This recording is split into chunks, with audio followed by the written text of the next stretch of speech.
He had the Lamborghini for a day or two, and he had access to the house, and he knows better than to be talking about the things that he does with Big Brother Puff on national television. You know, where we hanging out and what we doing, we can't really disclose, but it's definitely a 15-year-old's dream. You know, I have been given custody of him. You know, he signed to Usher. I'm signed to Usher. I had legal guardianship of Usher when you know he did his first album. I did Usher's first album. I don't have legal guardianship of him, but for the next 48 hours, he's with me. So. Nobody saw this coming, not fans, not the media, and definitely not Joe Rogan. One quiet morning, what started as a normal podcast day turned into a moment that shook the whole entertainment world. The headline flashed across Joe's screen like a lightning bolt. Justin Bieber's mother breaks. Her silence on Diddy. Rogan leaned in. He blinked. Was this real? He clicked. He read. And the more he read, the more stunned he became. This wasn't some rumor. This wasn't vague. This was direct, heartfelt, and long overdue. Joe sat back in his chair, eyes wide. I can't believe she finally said something, he whispered. For years, the whispers had been out there. People talked behind closed doors about Justin's early career, his sudden fame, and his strange relationship with one of the most powerful names in the industry, Diddy.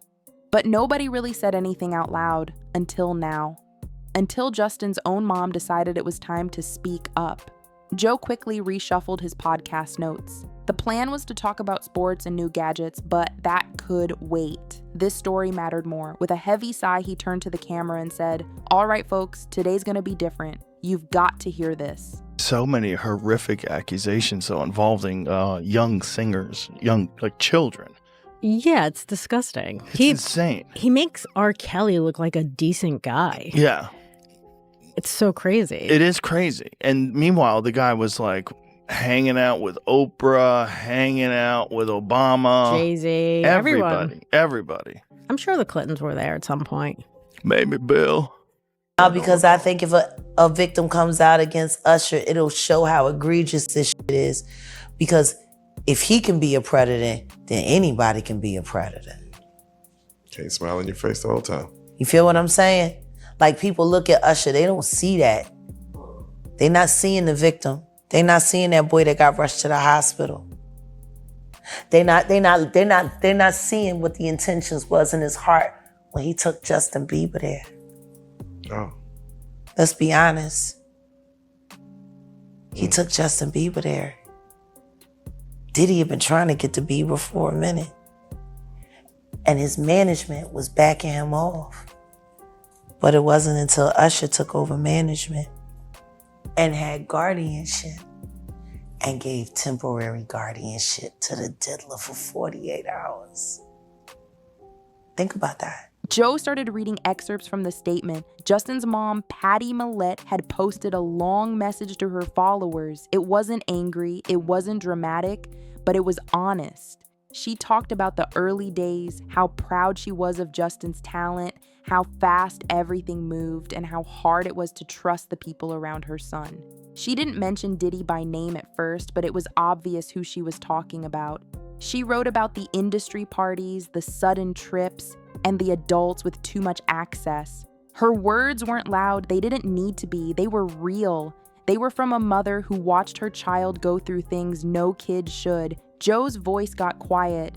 She was there, she saw it happening, and nobody listened to her. As the statement continued, Patty got more direct. She said there were moments she wanted to pull Justin out of everything, but he was under contract, surrounded by security, and being pushed forward by people who claimed they had his best interest in mind. She admitted she felt powerless, like she was watching from behind glass. Joe clenched his jaw. "This is the part that makes me mad," he said, "when the parents get pushed aside." Joe talked about how big industries often act like they know best, how they convince parents to step back, let the experts take over. But in reality, those experts were just chasing fame and money, not protecting a kid. Joe turned to his producer and said, "This isn't just about Justin. This is about every young artist out there." He paused and took a deep breath. "Let me tell you why this matters," he continued. because we forget that fame doesn't protect people, especially not kids. It actually puts a target on them.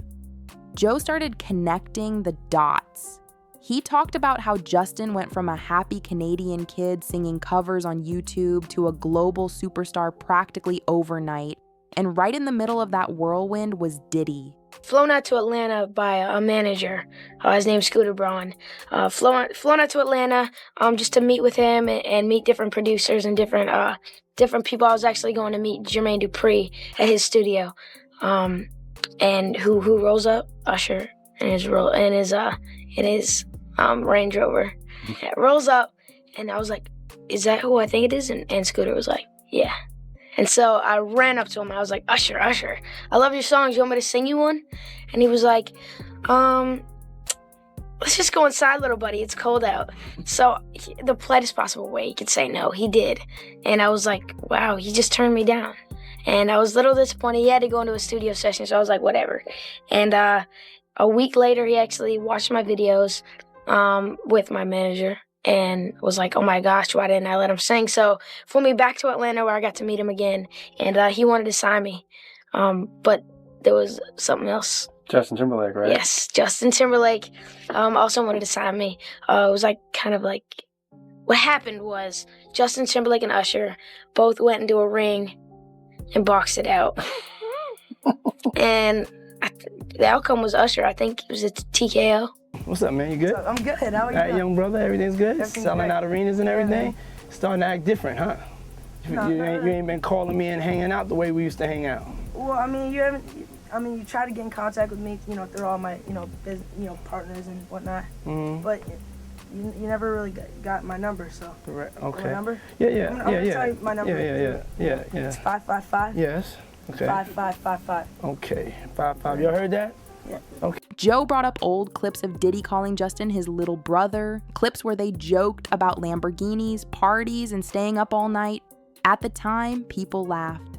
But now, with Patty's words fresh in the air, the mood changed. Those moments didn't seem funny anymore. They seemed like red flags. Joe kept going. He pulled up the part of Patty's statement where she said, if I could go back and change anything, I would have said no more often. I would have asked more questions. I would have trusted my gut instead of the people in suits. Joe read that line twice, then 3 times. That's the realest thing I've read all year, he said. She knew something was off and they ignored her. He then brought up how hard it is for parents to speak out in this business, the contracts, the managers, the public pressure. It's a machine. And once it's rolling, it's almost impossible to stop. Joe looked straight at the camera and said, we've got to stop calling this normal because it's not. Joe played clips of Justin from recent interviews. In one, Justin talked about how he struggled with anxiety. In another, he admitted he sometimes felt like he didn't even know who he was growing up. These aren't just celebrity problems, Joe said. These are signs of someone who was pushed too hard, too young. Then Joe dropped the big question. Where were all the adults? Where were the people who were supposed to protect Justin? He started listing names. Managers, lawyers, agents, bodyguards. You're telling me none of them saw anything weird? Come on. He slammed the desk lightly. If Patty saw it, they saw it too. Joe's frustration turned into reflection. He said maybe people were scared to speak up. Maybe they were paid to stay quiet. But either way, silence doesn't erase the damage. It only hides it. And now, thanks to Patty, the silence was finally broken. And good luck when you're older. Justin Bieber had a post the other day on his Instagram talking about all the drugs that he did when he was younger and how much it fucked him up. And now he's got a relationship with the Lord and he's got, he's married and he's trying to be a normal person. Yeah. But he's struggling with the fact that he was insanely famous when he was a kid. Months ago, I was really struggling mentally and emotionally, and just there was so many things that were adding up, and I wasn't able to enjoy any of the things that I owned. That stuff's not going to matter to you. None of the actual things did anything because I was so hurt and I was so confused and I was so sick, and there was all these things, and I was like, I can't, there's like, you just can't, like you said, you can't enjoy the actual physical, tangible, like things that money offers, right? the you of then was on a path of self-destruction? Oh, for sure. Yeah, I would have, for sure, 100%. Yeah. It would have been no bueno. It was bad. I don't know if I'd be alive, for sure. It was dark. So I'm very, very grateful to have influences in my life that have played a huge part in me seeing their relationship with Jesus and their relationship with their wives and their relationship with their kids and saying that's what I want. But I want to definitely tell my story so that if that resonates to anybody, that they can hopefully. But yeah, just protecting those moments because people take for granted encounters and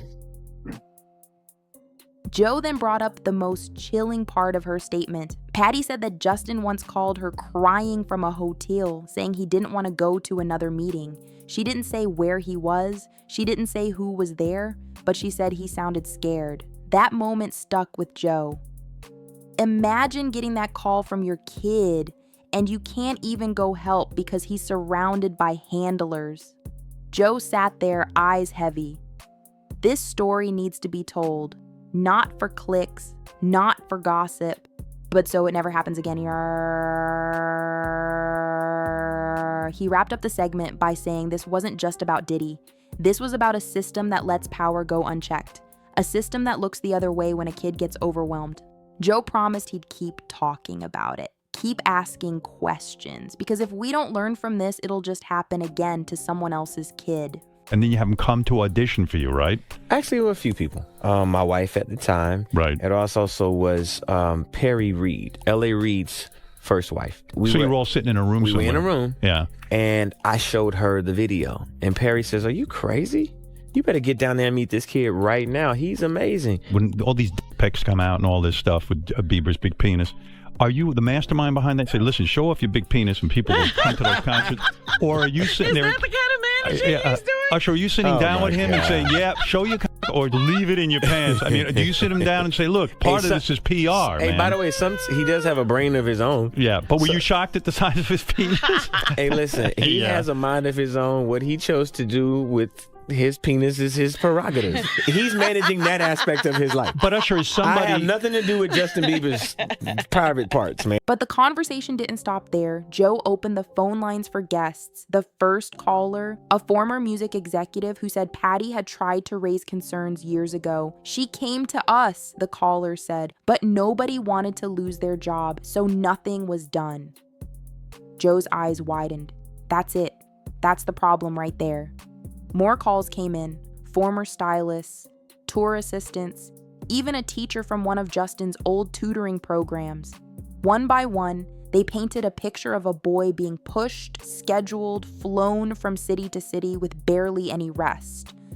It was like watching someone sprint with no finish line, one caller said. Joe leaned forward and said, "This is why her voice matters, because it's unlocking the truth." Then halfway through the episode, Joe received a direct message from a close friend of Patty's. With permission, Joe read it aloud. She didn't want to go public. She prayed on it. But when she saw Justin struggling to explain what happened, she knew it was time. Joe nodded slowly. This is bravery, not drama, not attention seeking. This is a mother trying to protect her son, even if it's late. From there, Joe pulled up more examples of other young stars who had gone through similar patterns. He wasn't trying to drag people down, but he wanted to show that Justin's story wasn't rare. That's what scared him the most. How many more Justins are out there right now? He asked, or smiling in interviews, taking pictures, and dying inside. Joe ended the podcast with a challenge to the industry. If you're in this business and you've stayed quiet for too long, speak up. The time for hiding behind silence is over. And with that, the feed went dark. But the conversation had only just begun.